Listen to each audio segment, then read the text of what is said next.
नमस्कार। मैं डॉक्टर रीता गुप्ता शासकीय दानवीर तुलाराम स्नातकोत्तर महाविद्यालय उतई में हिंदी विभाग में सहायक प्राध्यापक के रूप में कार्यरत हूँ। आज मैं एमए द्वितीय सेमेस्टर हिंदी के द्वितीय प्रश्न पत्र यानी मध्यकालीन काव्य इस प्रश्न पत्र की तीसरी इकाई यानी बिहारी, इस पर आपसे बात करूँगी। आपके पाठ्यक्रम में बिहारी सतसई के प्रारंभिक 100 पद व्याख्या के लिए शामिल किए गए हैं और उन्हीं पदों के आधार पर आपको बिहारी के समीक्षात्मक प्रश्नों को भी हल करना है। तो आज मैं आपको बिहारी पर कई तरह की बातें आती हैं, उन प्रश्नों को मिलाकर आपसे बिहारी के संबंध में कुछ बात करते हैं। बिहारी रीतिकाल के कवि हैं। रीतिकाल यानी 17वीं शताब्दी का समय। ये वो समय था जब समाज में सुख और समृद्धि व्याप्त थी। जहांगीर और शाहजहां का शासनकाल था। सुख और समृद्धि के साथ साथ कहूं कि विलासिता ने भी घर कर लिया था। राजे महाराजे विलासिता में डूबे हुए थे, तो यथा राजा तथा प्रजा, प्रजा में भी ये विलासिता घर कर गई थी। स्त्रियों की जो स्थिति है वो बहुत खराब होती चली जा रही थी। स्त्रियों को भोग और विलास की वस्तु के रूप में देखा जाता था, उनके नक्शिक वर्णन किए जाते थे। समाज में दरबारी प्रथा प्रारंभ हो गई थी। दरबारी प्रथा में कवि और कलाकार जब रहा करते थे तो उन्हें राजा की इच्छा के अनुरूप, चूंकि वो वहाँ से वृत्ति प्राप्त करते थे, इससे राजा की इच्छा के अनुकूल, उनकी रुचि और के अनुकूल रचना करना उनकी बाध्यता थी। राजा विलासी होता था तो रचना भी उसी रूप में लिखी जाती थी। राजा गुणी था तो वहाँ कवि और कलाकार का सम्मान भी बहुत होता था। तो कुल मिलाकर दूसरी तरफ रीति काल में जो रीति परंपरा है, उस परंपरा के अनुकूल लक्षण ग्रंथों को लिखने का भी काम हुआ और बड़े श्रेष्ठ लक्षण ग्रंथ लिखे गए। बिहारी इसी समय के कवि हैं, इसी वातावरण के कवि हैं। बिहारी वस्तुतः अपने समय के बड़े लोकप्रिय कवि माने जाते थे। बिहारी की लोकप्रियता न केवल पूर्व बल्कि पश्चिम में भी व्याप्त थी। यही कारण है कि यूरोप के प्रसिद्ध विद्वान ग्रियर्सन ने बिहारी सतसई, जो बिहारी का ग्रंथ है, उस बिहारी सतसई की प्रशंसा करते हुए लिखा था कि बिहारी की कविताओं की तरह कोई कविता करना नहीं जानता। हिंदी के प्रसिद्ध आचार्य रामचंद्र शुक्ल ने भी लिखा था कि गुणक कविता में जो गुण होने चाहिए वो बिहारी की कविताओं में व्याप्त है, यानी बिहारी की कविता गुणों में श्रेष्ठ है। अब हमें ये देखना है कि बिहारी की कविता में ऐसे कौन से गुण हैं। सबसे पहले आप ये जाने, बिहारी का जो प्रमुख ग्रंथ है वो है बिहारी सतसई। ये जो बिहारी सतसई है, ये बिहारी सतसई बिहारी कवि ने जयपुर के मिर्जा राजा जयसिंह के पास रहते हुए उनकी प्रेरणा से इस ग्रंथ का प्रणयन किया। ये जो बिहारी सतसई है, इस बिहारी सतसई के आधार पर जब हम बिहारी की बात करते हैं तो बिहारी की रचना, बिहारी सतसई बड़ी महत्वपूर्ण रचना मानी जाती है और बिहारी का जो काव्य है वो बहुत महत्वपूर्ण माना जाता है।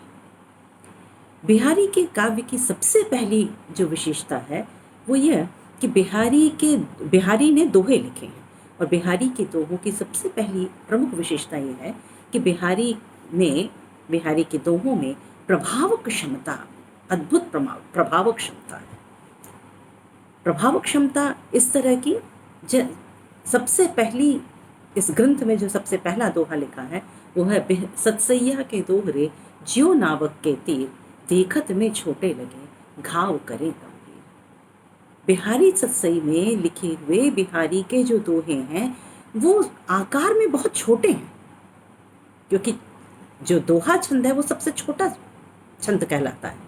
आकार में बहुत छोटे हैं, लेकिन उनका जो प्रभाव है वो अचूक है। प्रभाव का एक आपको उदाहरण, एक घटना आपको बताऊं।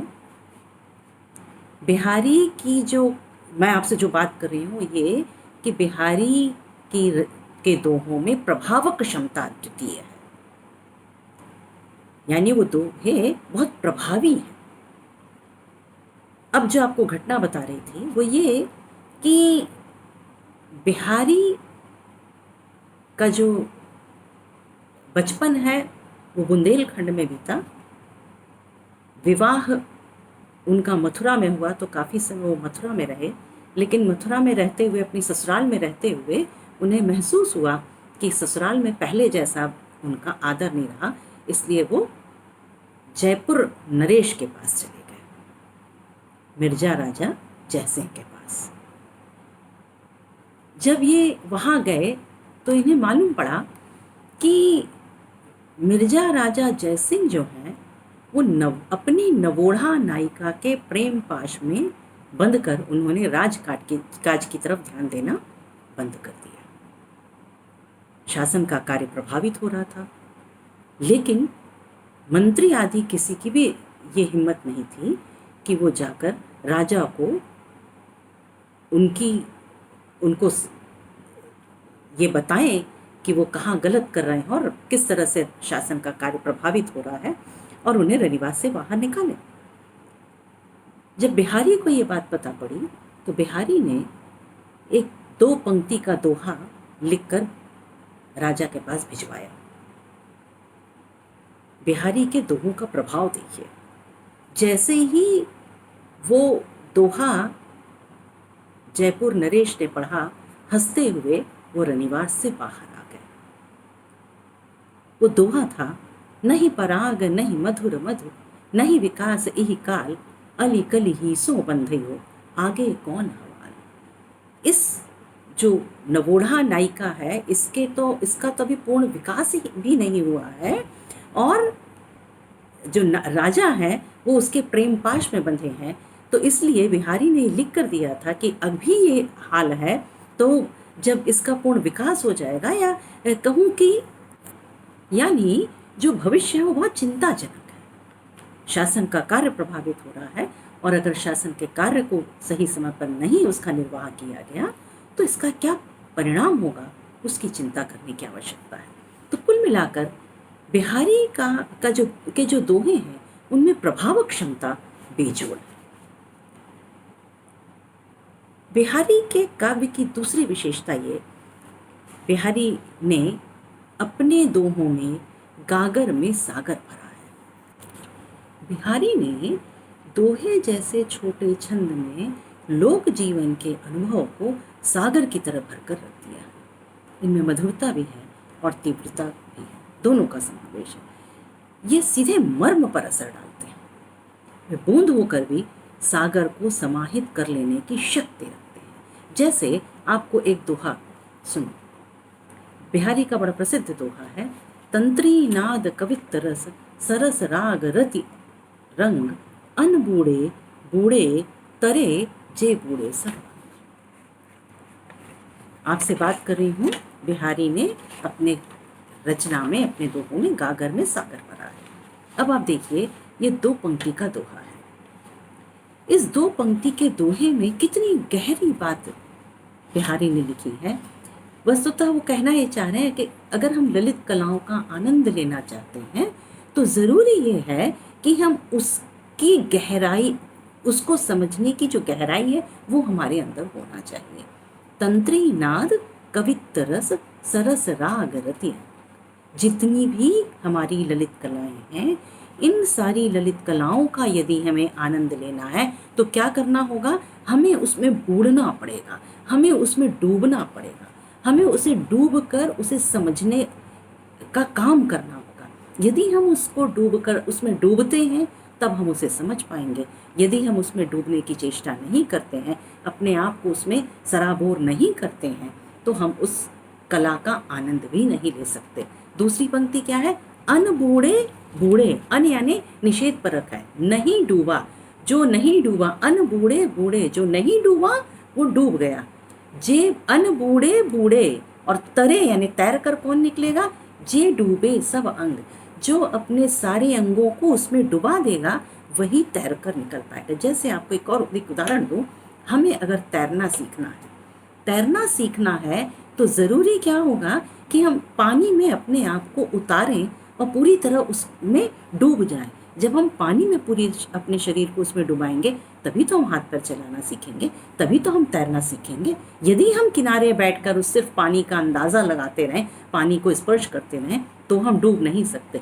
यदि हम उसमें पूरा अपने आप को डुबाएंगे तब हम तैरना सीखेंगे और तैर कर हम पार जाएंगे। यदि हम अपने आप को डुबाएंगे नहीं तो क्या होगा, जो नहीं डूबा वो डूब गया, जो नहीं डूबेगा वो उसमें डूब जाएगा। अगर हमने पानी में डूबने की कोशिश नहीं की तो क्या होगा, पानी में हमें उतारा जाएगा तो हम डूब जाएंगे, और जो पूरे अंगों को अपना डुबा देगा वही तो तैरना सीख पाएगा। यानी ललित कलाओं का यदि हमें आनंद लेना है तो ज़रूरी क्या है, हमें अपने आप को पूरी तरह से उसमें डुबाना होगा। यानी बिहारी का आप देखिए कितनी छोटा सा दोहा है और कितनी बड़ी उन्होंने बात इसमें कह दी, यानी गागर में सागर भरने का काम किया। या जैसे अभी मैंने आपसे कहा, नहीं पराग नहीं मधुर मधु, नहीं विकास यही काल, अली कली ही सो बंधयो, आगे कौन हवाल। कितनी बड़ी बात है जो इस छोटे से दोहे में बिहारी कह देते हैं।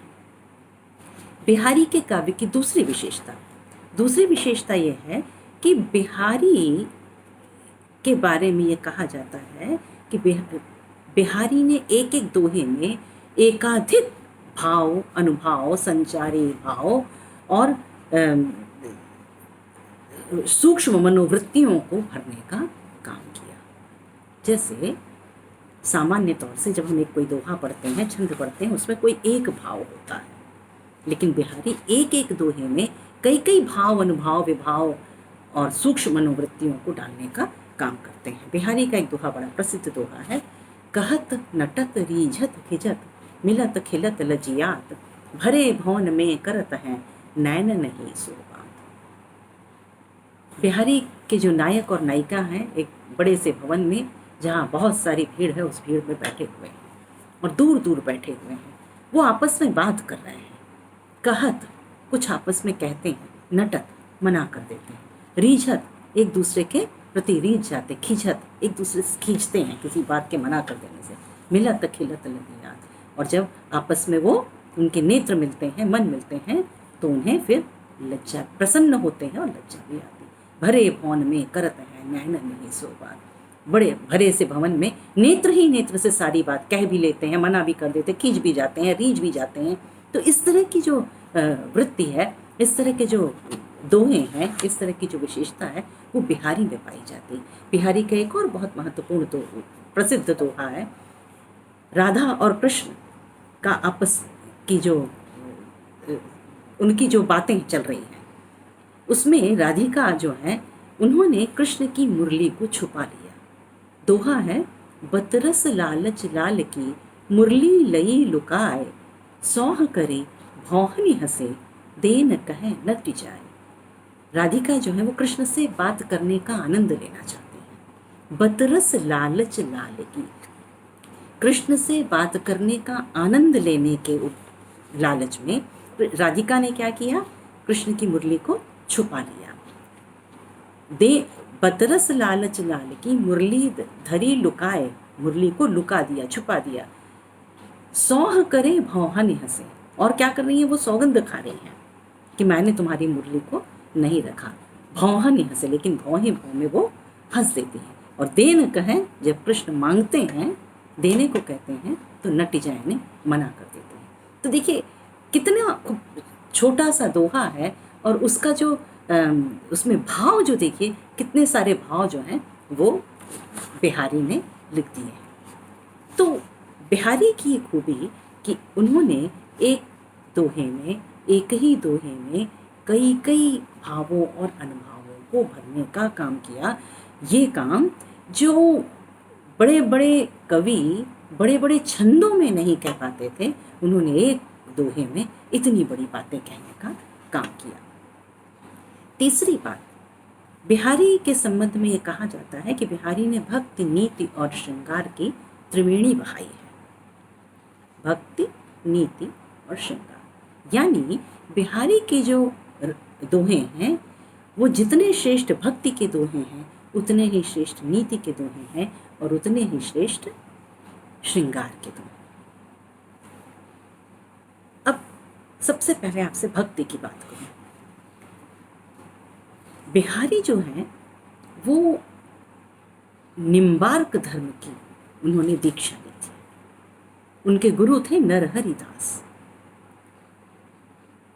ये आप ऑब्जेक्टिव प्रश्न भी आपके परीक्षा में आते हैं, तो आप इस तरह के प्रश्नों को भी लिखें। जैसे मैंने आपसे कहा, बिहारी की जो रचना है उसका नाम बिहारी सतसई है। बिहारी किस राजा के शासन काल में रहते थे? अधिकांश समय किसके साथ गुजारा? उन्होंने जयपुर नरेश मिर्जा राजा जयसिंह के साथ। बिहारी के गुरु का क्या नाम था? नरहरि दास। बिहारी ने किस संप्रदाय की से उनका संबंध था? बिहारी का संप्रदाय निम्बार्क धर्म से था। तो इस तरह के ऑब्जेक्टिव क्वेश्चन भी आपके परीक्षा में आते हैं, आप उनको भी ध्यान से सुने। तो बिहारी जो थे वो निम्बार्क धर्म से उन्होंने दीक्षा ली थी। बिहारी का, जैसे मैंने आपसे कहा था कि बिहारी का कुछ समय मथुरा में व्यतीत हुआ। मथुरा जहाँ पर राधा और कृष्ण की गान गाए जाते हैं, निम्बार्क धर्म स्वतः ही कृष्ण परंपरा का उससे उसका संबंध है। तो बिहारी ने भी राधिका और कृष्ण की ही भक्ति की है। बिहारी सतसई का सबसे पहला दोहा आपने पढ़ा होगा, मेरी भव बाधा हरो राधा नागरी सोए, जातन की झाई पड़े श्याम हरित तुति होए। क्या कह रहे हैं वो? मेरी भव बाधा हरो, मेरे संसार की जो बाधाएं हैं उन्हें तुम हरो। कौन? राधा नागरी सोए। हे राधिका, कृष्ण की प्रिय राधिका, तुम मेरी इस बाधाओं को हरो। जा तन की झाई पड़े, जिस शरीर की परछाई मात्र पड़ने से श्याम हरित दुति होए। भगवान कृष्ण की जो दुति है, जो आभा है, वह भी द्विगुणित हो जाती है। कृष्ण भी प्रसन्न वदन हो जाते हैं। ऐसी ही राधिका मेरे विघ्न बाधाओं को हरो। यानी किसकी उपासना की उन्होंने? राधिका की। इसी तरह वे कृष्ण की भी आराधना करते हैं। या अनुरागी चित्त की गति समझे ना कोई, ज्यों ज्यों डूबे श्याम रंग त्यों त्यों उज्ज्वल हो। ये जो अनुरागी मन है, इसकी गति विलक्षण है। कैसी है? ज्यों ज्यों डूबे श्याम रंग, श्याम मतलब कृष्ण के रंग में। जैसे जैसे ये कृष्ण के रंग में डूबता जाता है, वैसे वैसे हमारा जो मन का मालिन्य है वो दूर होता जाता है। त्यों त्यों उज्ज्वल हुए, वैसे वैसे इसमें निखार आ जाता है। तो इस तरह की जो बातें हैं वो भक्ति के पद, इस तरह के बहुत सारे पद हैं जो उन्होंने लिखे हैं। दीर्घ सांस न ले दुख, सुख साई ही न भूल, दई दई क्यों करत है, दई दई सुख भूल। जब हमारा दुख आया है, हम क्या करते हैं? सुख में हमारा समय कैसे निकल जाता है पता ही नहीं पड़ता। ईश्वर की ओर भी हमारा ध्यान नहीं जाता। दीर्घ सांस न ले दुख, सुख साई ही न भूल। जब हमारे कष्ट का समय है, जीवन का तो क्रम है, कभी सुख है कभी दुख है, लेकिन होता ये है कि हम सुख का समय भूल जाते हैं और दुख में हम परेशान होते हैं। तो दीर्घ सांस न ले ही दुख, दुख में बड़ी बड़ी सांसें मत लो, सुख साई ही न भूल, और सुख में ईश्वर को मत भूलो। दई दई क्यों करत है, तुम हाय हाय क्यों करते हो? दई दई सु कबूल, जो ईश्वर ने दिया है उसे तुम कबूल करो, उसे तुम स्वीकार करो। तो बिहारी इस तरह की बातें भी भक्ति के सिलसिले में करते हैं। तो कुल मिलाकर बिहारी जो है वो राधिका और कृष्ण की भक्ति करते हैं, कृष्ण की आराधना करते हैं। दूसरी बात नीति की बात है। बिहारी ने नीति के दोहे लिखे हैं, बहुत श्रेष्ठ दोहे लिखने का काम किया है। बिहारी की जो नीति के दोहे हैं उसमें इनकी बहुत उपयोगी सूक्तियाँ हैं। बिहारी वस्तुतः उनकी जो दोहे हैं उसमें उनकी अनुभव की प्रौढ़ता दिखाई देती है। बिहारी सूक्ष्म निरीक्षण करते हैं और जीवन के जो अनुभव हैं वो उनके जीवन के अनुभव, कटु सत्य उनके इस नीति के दोहों में हमें देखने को मिलते हैं। जैसे आपको सबसे पहले सुनाया तंत्री नाद कवितर सरसरागर तिरंग, अन बूढ़े बूढ़े तरे जे बूढ़े सबंग। या एक बहुत अच्छा दोहा बिहारी लिखते हैं, बड़े न होजे गुणन बिनु बिरद बड़ाई पाए, कहत धतूरे सो कनहु गहनो गढ़ो न जाए। बड़े न होजे गुणन बिन बिरद बड़ाई पाए, हम व्यर्थ की बड़ाई पाएं, उससे हम खाली बात करने से हम बड़े नहीं होते, हमारे अंदर गुण होने चाहिए। बड़े न होजे गुणन बिन बिरद बड़ाई पाए, कहत धतूरे सो कनक गहनो गढ़ो न जाए। धतूरे को भी कनक कहा जाता है, खाली नाम ले लेने से, नाम रख लेने से कोई भी व्यक्ति बड़ा नहीं होता। क्या धतूरे से सोने के आभूषण तैयार किए जा सकते हैं? एक और बिहारी का बड़ा महत्वपूर्ण पद है, बढ़त बढ़त संपत्ति सलिल मन सरोज बढ़ जाए, घटत घटत पुनि न घटे बरु समूल कुम्हार। मनुष्य जो है वो उसका स्वभाव क्या होता है, वो संग्रह करना चाहता है, उसके अंदर लोभ बराबर बना रहता है। बढ़त बढ़त, वो जैसे जैसे बढ़त बढ़त संपत्ति सलिल मन सरोज बढ़ जाए, जैसे जैसे मनुष्य के पास संपत्ति आती जाती है, साधन आते जाते हैं, सुविधाएं मिलती जाती हैं, उसका मन क्या होता है, और साधन पाने का, और सुविधाएं पाने का, और आराम का उसका मन बनता चला जाता है, और सुख साधन पाने की लालसा उसके अंदर जागती रहती है। लेकिन जिस समय उसके वो साधन कम होने लगते हैं तो वो क्या होता है, वो परेशान हो जाता है, विचलित हो जाता है, दुखी हो जाता है, निराश और हताश होने लगता है। बढ़त बढ़त संपत्ति सलिल, जैसे जैसे संपत्ति रूपी सलिल बढ़ता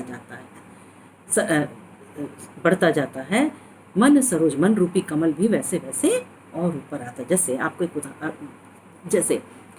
एक आपने पानी में, तालाब में आपने कमल को खिला हुआ देखा होगा।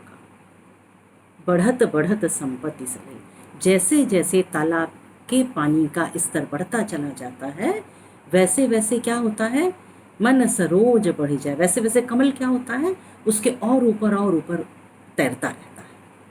उसकी जो नाल है वो पानी के साथ साथ उतनी बड़ी होती चली जाती है, और कमल हमेशा ऊपर तैरता रहता, ऊपर खिलता है। तो बढ़त बढ़त संपत्ति सलिल, जैसे जैसे पानी बढ़ता जाता है कमल भी ऊपर आता जाता है। लेकिन क्या कभी आपने ऐसा देखा कि पानी का स्तर कम हुआ तो उसकी नाल सिकुड़ गई?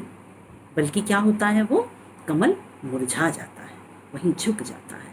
बिल्कुल वैसे ही हमारा मनुष्य का स्वभाव है। बिहारी यही बात कह रहे हैं, बढ़त बढ़त संपत्ति सलिल मन सरोज बढ़ जाए। हमारा जो मन रूपी, जैसे जैसे पानी का स्तर बढ़ता जाता है, यानी संपत्ति जैसे जैसे बढ़ती जाती, हमारी इच्छाएं जैसे जैसे पूरी होती चली जाती हैं, वैसे वैसे क्या होता है, हमारा मन रूपी जो कमल है वो और ऊपर होता चला जाता है, हमारी और इच्छाएं जागृत होती रहती हैं।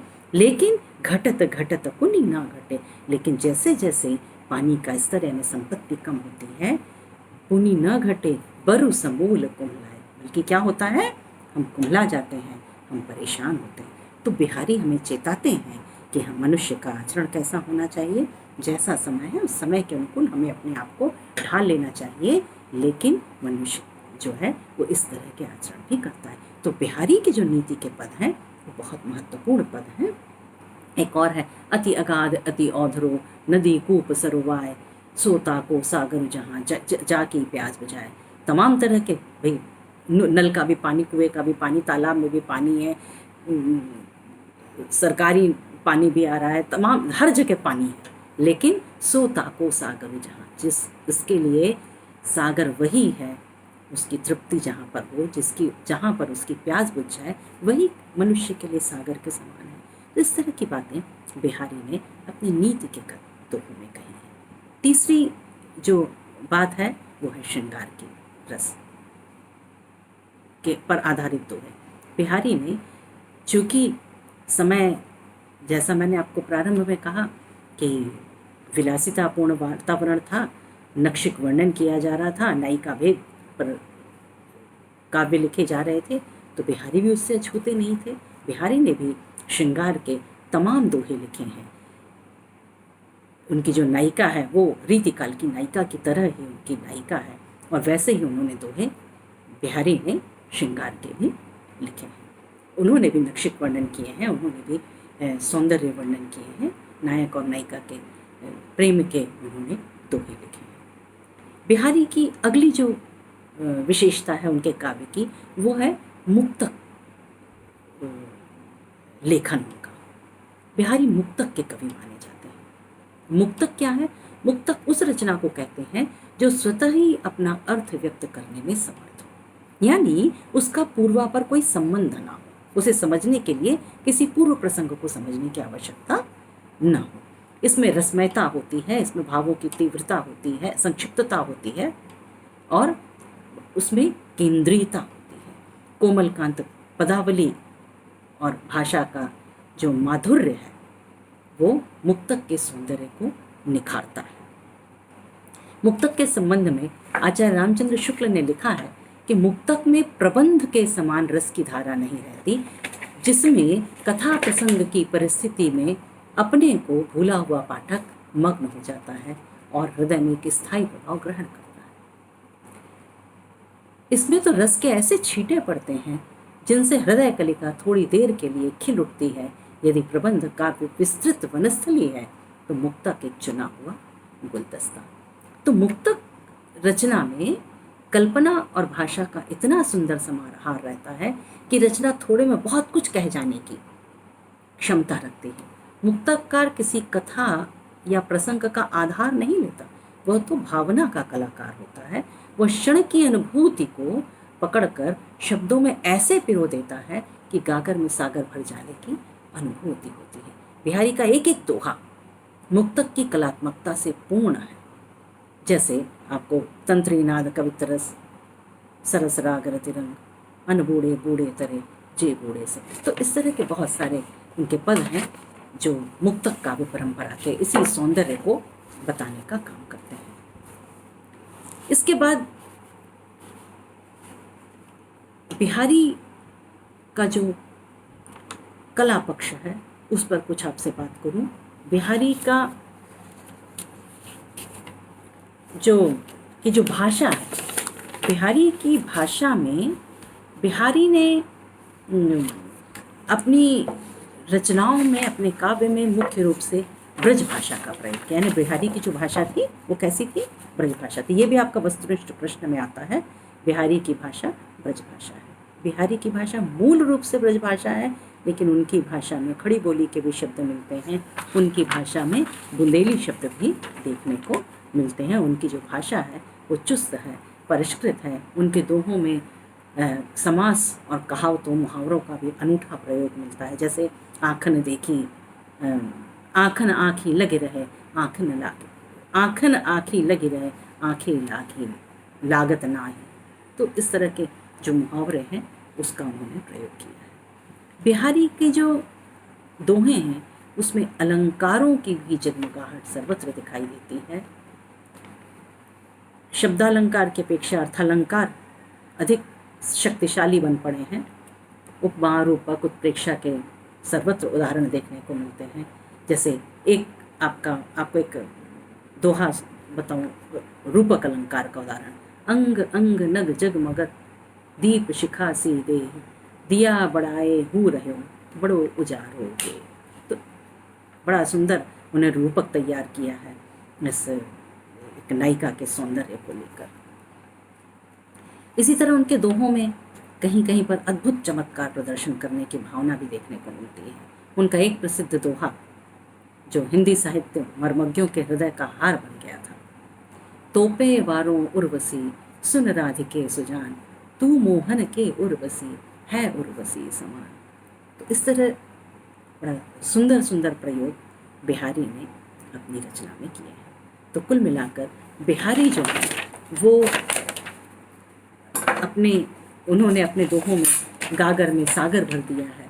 और गागर में सागर भरते हुए कहूँ, अर्थ गंभीर, भाव व्यंजना, सुसंगठन, कसावट, अलंकार, भावों की तीव्रता और पैनेपन तथा प्रभाव उत्पादकता के समन्वित प्रभाव के कारण वे स्थायी प्रभाव छोड़ने में सक्षम है। कुल मिलाकर बिहारी जो हैं वो हिंदी साहित्य के महत्वपूर्ण कवि सिद्ध होते हैं।